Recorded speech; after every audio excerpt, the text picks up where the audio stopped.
ಎಲ್ರಿಗೂ ನಮಸ್ಕಾರ. ನಾನೊಂದು ಕತೆ ಹೇಳೋಕ್ಕೆ ಇಷ್ಟಪಡ್ತೀನಿ.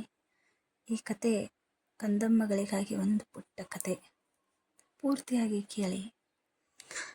ನಮಗೆ ಪ್ರಪಂಚದಾಗ ಅತ್ಯಂತ ಬೆಲೆ ಬಾಳುವಂಥ ಮತ್ತು ಅತ್ಯಂತ ಅಪರೂಪದ ವಸ್ತು ಅಂದರೆ ತಾಯಿ.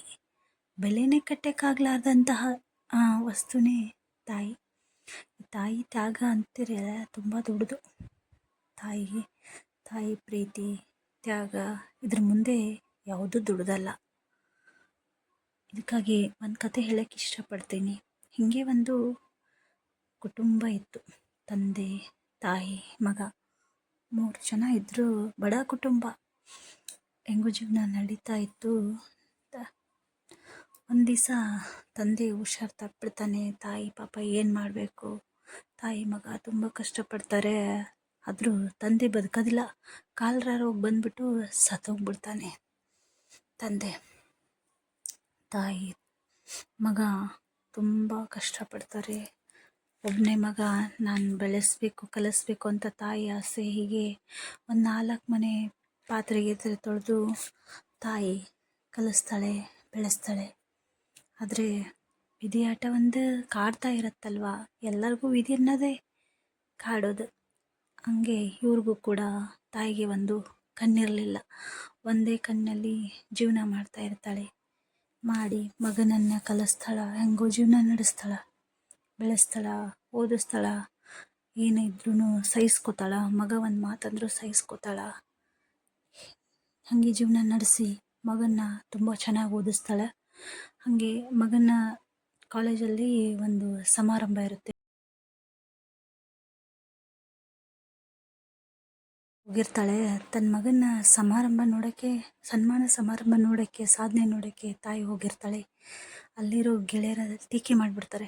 ನಿನ್ನ ತಾಯಿ ಒಕ್ಕಣ್ಣಿ ಅಂದರೆ ಒಂದೇ ಕಣ್ಣಿನಂತೆ ಮತ್ತು ಟೀಕೆ ಮಾಡಿಬಿಡ್ತಾರೆ. ಟೀಕೆ ಮಾಡಿದ ತಕ್ಷಣ ಮಗನಿಗೆ ತುಂಬ ಬೇಜಾರಾಗುತ್ತೆ. ಬಂದ್ಬಿಟ್ಟು ತಾಯಿಗೆ ಗುದರ್ತಾನೆ.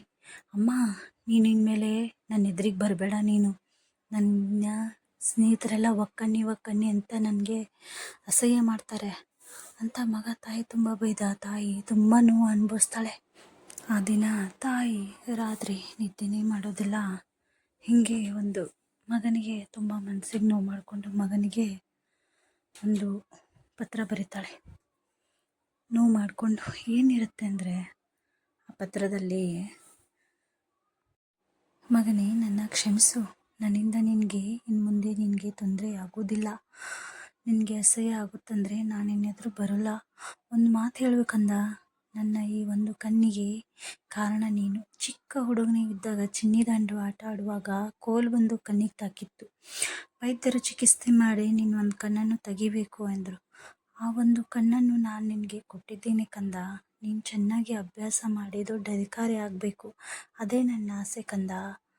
ನೀನು ಚೆನ್ನಾಗಿ ಓದಬೇಕು, ಮುಂದೆ ಬರಬೇಕು. ಇನ್ನು ಮುಂದೆ ನನ್ನಿಂದ ನಿನಗೆ ಯಾವ ತೊಂದರೆನೂ ಆಗೋದಿಲ್ಲ ಅಂತ ದೇವರು ಒಳ್ಳೇದು ಮಾಡಲಿ ಕಂದ ಅಂತ ತಾಯಿ ಪತ್ರ ಬರೀತಾಳೆ. ಇಂತಿ ನಿನ್ನ ಒಕ್ಕಣ್ಣು ತಾಯಿ ಅಂತ ತುಂಬ ನೊಂದ್ಕೊತಾಳೆ. ಮಗ ಎದ್ದು ಪತ್ರ ಓದ್ತಾನೆ. ಓದಿ ತುಂಬ ಮನಸ್ಸಿಗೆ ನೋವು ಮಾಡ್ಕೊಂಡು ಹೋಗಿ ಕೋಣೆಯಲ್ಲಿ ಹೋಗಿ ನೋಡ್ತಾನೆ. ತಾಯಿ, ನಾನು ಹೇಗೆ ಮಾತಾಡ್ಬಿಟ್ನಿಲ್ಲ ತಾಯಿಗೆ ಅಂತ ಓಡೋಗಿ ಕೋಣೆಯಲ್ಲಿ ಹೋಗಿ ನೋಡ್ತಾನೆ. ಅಷ್ಟರಲ್ಲಿ ತಾಯಿ ಈ ಲೋಕವನ್ನೇ ಬಿಟ್ಟು ಹೋಗಿರ್ತಾಳೆ. ಮಗ ಪಶ್ಚಾತ್ತಾಪ ಪಡ್ತಾನೆ. ಆವಾಗ ಪಶ್ಚಾತ್ತಾಪ ಪಟ್ರೇನು, ತಾಯಿ ಈ ಲೋಕವನ್ನೇ ತ್ಯಜಿಸಿಬಿಟ್ಟಿರ್ತಾಳೆ. ತಂದೆ ತಾಯಿ ಮಾಡೋ ತ್ಯಾಗ ನಮ್ಮ ಕಣ್ಣಿಗೆ ಕಾಣೋದಿಲ್ಲ. ತಾಯಿ ಋಣ ಇವತ್ತು ತೀರ್ಸೋಕೆ ನಮಗೆ ಸಾಧ್ಯನೇ ಇಲ್ಲ. ಇಷ್ಟ ಆಗಿದ್ದೀನಿ ಅನ್ಕೋತೀನಿ. ಮಗು ಹುಟ್ಟಿದ ತಕ್ಷಣ ಮುಷ್ಟಿ ಮುಚ್ಕೊಂಡಿರ್ತೈತಲ್ಲ, ತಾಯಿ ಮುಷ್ಟಿ ಬಿಚ್ತಾಳ. ಒಳಗಡೆ ಸ್ವಲ್ಪ ಮಣ್ಣಿರುತ್ತೆ. ತಾಯಿ ತನ್ನ ಸೆರಗಿನಿಂದ ಆ ಮಣ್ಣನ್ನು ಒರೆಸ್ತಾಳೆ.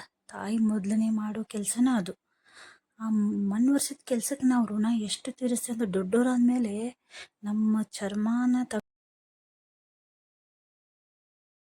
ನಮ್ಮ ಮೈ ಮೇಲಿನ ಚರ್ಮ ತೆಗೆದು ತಾಯಿಗೆ ಕಾಲಿಗೆ ಚಪ್ಪಲಿ ಮಾಡಿದರೂ ಕೂಡ ಆ ಬರೀ ಮಣ್ಣು ಒರೆಸಿದ ಋಣ ನಮಗೆ ತೀರ್ಸೋಕ್ಕಾಗೋದಿಲ್ಲ ಅಂತ.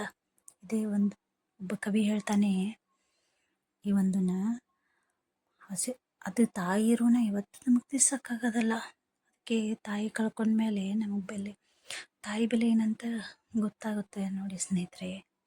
ನಿಮಗೆ ಕತೆ ಇಷ್ಟ ಆಗಿದೆ ತಿಳ್ಕೊತೀನಿ. ಇಷ್ಟ ಆದರೆ ಲೈಕ್ ಮಾಡಿ, ಶೇರ್ ಮಾಡಿ. Thank you for watching.